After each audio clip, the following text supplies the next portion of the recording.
Hey guys, welcome back to some new Battlefield 6 leaks, cause it seems like the first Asia playtest was held on Friday, since we got a ton of leaked gameplay with Chinese HUD. Almost an hour of clips was shared on Bilibili, YouTube and Reddit, so I looked through all of them again to check for anything new, and there were indeed a few interesting things here and there. As usual, I can't show you any of this gameplay since the video would be taken down within only a few hours, but you can find all of the clips on Reddit. At least they're still up by the time I'm making this video. But if you want to see them, you should probably be quick, because they will be taken down as well. So the Asian playtesters had access to the mode Conquest on the two maps Battery and Capstone. Capstone is this mountain map here, and Battery the urban map in Gibraltar. We've seen both of them before in the European tests, so map and mode wise there was nothing new. But the gameplay itself was different this time, since the playtester who leaked his gameplay put a lot of focus on destroying basically everything around him. But that actually gives us the chance to finally see the full level of destruction and how it works. And I gotta say, it really gives me Bad Company vibes, just on the next level. On the mountain map, you can basically level full buildings, and only a wall in the middle of the building seems to remain to give cover.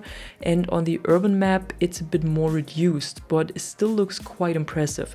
Especially when wreaking havoc inside buildings, you can actually see how the interior from the upper floor falls down through the hole in the ceiling, or water is coming down from destroyed pipes in the walls, and sparks fly from damaged electricity. And you can destroy at least the front of every building with a rocket launcher on this map, similar to what we've seen in the short official clip that we got 2 weeks ago. But you cannot completely destroy buildings. But after each match, the map definitely looks like a war zone with all the damaged buildings and the rubble that also builds up on the floor. But you cannot seem to flatten this map, which I think is good to remain some cover. Because the ground level and the first floor always seem to remain their full structure, and only the upper floors can lose their outside walls, but also not the inside ones. So buildings don't seem to fully collapse. Also, different calibers have different effects on destruction, of course. An RPG deals a lot of damage, while a projectile from a grenade launcher or a grenade itself doesn't deal as much damage. But that's nothing new in the franchise. That's, I think, basically what we had before already. And so far from what we've seen in general from the new game, I gotta say that the map design also looks really good and very well structured. And I think in general just so much better than everything we've seen in 2042. The urban map still seems to be more rough around the edges though, compared to the mountain map, because it has a bit more glitches and unfinished areas. But overall it seems like they already nailed the atmosphere and the destruction on both of those maps. And yeah, let's just hope they do the same with the gunplay and the movement as well. And what stands out again actually in this playtesting gameplay is that the sound design is incredibly good. Weapons and vehicles sound impactful, the kill sound is great, or at least better than in 2042, but it's not as good as in Battlefield 1 though, but that might be hard to beat. But as a whole package, when watching these leaks, also for the last few weeks actually, it really looks like a Battlefield again. And I think they're on a good track with this one, and I hope that alongside the community, they will keep this going and we will have a good Battlefield at the end of the year. But there still seem to be issues, of course, for example with the servers, because a lot of players were heavily rubber banding in the gameplay, and I noticed how the hit feedback for the player who gets shot doesn't seem to be noticeable enough or strong enough, because it always looks like players are confused when they get hit or notice it far too late. At least as someone who is watching it, it's hard to tell what actually happened right now, and it seems very surprising for me as someone who's watching, and also for the player, that they suddenly get shot and die. And at the same time, the time to kill seems quite long, but that's what I've also seen in the former gameplay leaks that we got.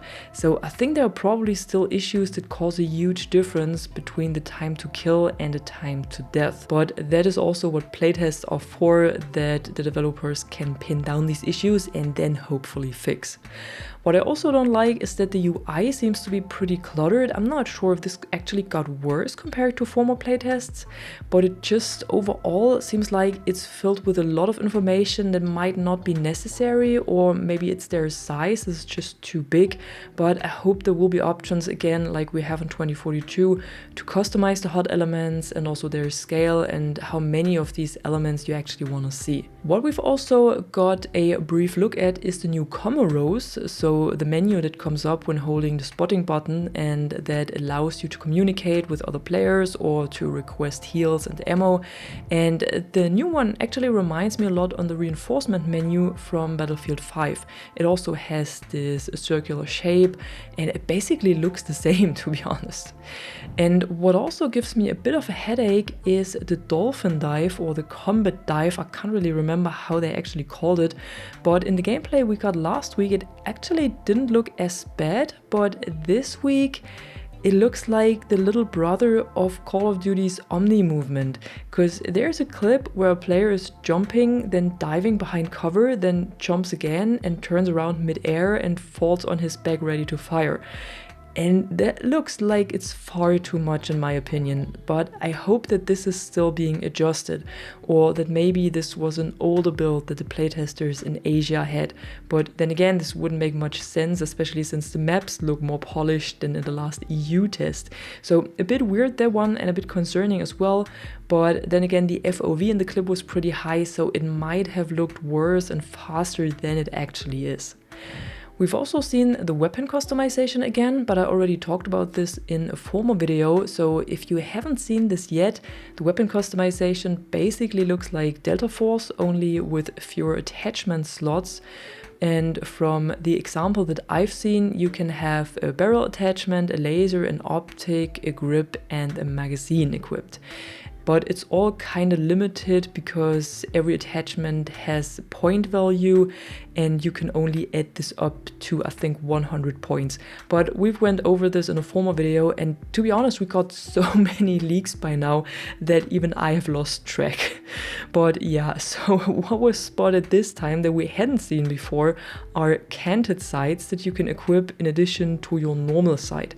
And it was not only an iron sight like we had on the RM68 in Battlefield 2042, but in the example that I've seen for the new game, it was a normal holo sight. So basically like Delta Force as well. It also looks like the Assault class can carry 2 different grenade launchers as gadgets. I hadn't spotted this in a former gameplay, to be honest. And the Engineer can carry 2 rocket launchers at the same time. So quite some firepower here, and I don't know if this makes it really hard for vehicles actually. And it also seems like the pockets of these soldiers are very, very deep, because I watched the player getting resupplied with AT mines, and they could stack up to 9 of these mines in their inventory, which seems quite a lot, but I don't know how much damage these mines deal, so maybe you need like 5 of them to destroy a vehicle. Haven't seen any of this yet, but 9 really seems a lot. But maybe it's only for the playtests and this is not adjusted yet. Plus, a well-known gadget from former games seems to be extended, because it seems like the EOD bots can now not only repair vehicles, but also place anti-tank mines. And I don't think we had this in any of the former games, but please correct me if I'm wrong about this. But one good news for the field specializations that Temporal has brought up over on Twitter is that the field specializations were changed, especially the problematic ones. Because he said, as an example, that the one that said reveal nearby enemy gadgets, negate movement speed penalty while firing, and switch weapons faster was changed to reduce movement speed penalty while firing. So 2 of these perks have been taken away from this. And we talked about this in the former video where I gave you an overview of all of the classes and their gadgets and their field specializations, that this kind of feels like specialists through the back door. So it seems like they're still working on this and they're adjusting this, and maybe this was some feedback that they got through the playtest as well. And lastly, what was also spotted in the new gameplay, or at least I think that it was spotted there, was an old bug that also made it to the new Battlefield game. Because the long neck guy from Battlefield 3, some of you might remember this, or at least remember the meme, this bug seems to have found its way into Battlefield Labs as well. At least if the screenshots that I saw and that were shared on Reddit are true. And that was it for today. That's everything I have for you today. But with the Asian playtests now probably being in between the European playtests, it looks like we might get new leaks every week now instead of every other week. But let's see. If you enjoyed this video, don't forget to drop a like and subscribe, and be sure to tell me in the comments below what you think about all of this. And I'm gonna see you in the next one. I'm the Catwoman, and you are awesome.